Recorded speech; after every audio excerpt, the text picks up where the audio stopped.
Hi guys, welcome to my channel Tejas kitchen. ఇవాళ మా అత్తమ్మ గ్రైండర్తో పని లేకుండా మిక్సీలోనే సింపుల్గా పండు మిరపకాయల పచ్చడి ఎలా చేసిందో చూపిస్తున్నాను. ఫస్ట్ దీనికోసం 1 స్పూన్ జీలకర్ర, 1 స్పూన్ మెంతులు డ్రైగా రోస్ట్ చేసేసుకొని పక్క పెట్టేసుకోవాలి. 1 కేజీ పండు మిరపకాయలు తీసుకున్నామండి. 1 కేజీ పండు మిరపకాయలని ఒక క్లాత్తో తుడిచేసుకొని నీట్గా ముక్కలు చేసి పక్క పెట్టుకోవాలి.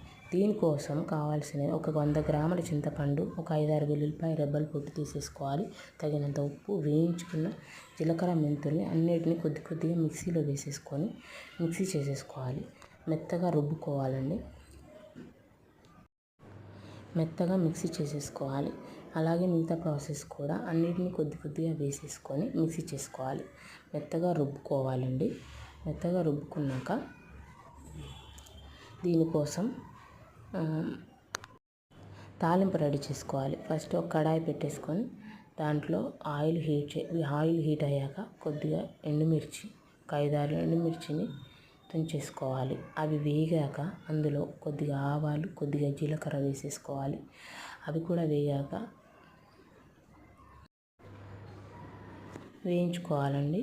జీలకర్ర, ఆవాలు వేగాక అందులోకి వెల్లుల్లిపాయలు వేసేసుకోవాలి. 5-6 వెల్లుల్లిపాయలని కచ్చపచ్చగా దంచేసుకోవాలి. అవి కూడా వేగాక దాంట్లోకి ఇంగువ వేస్తే చాలా టేస్ట్ వస్తుందండి, చాలా బాగుంటుంది.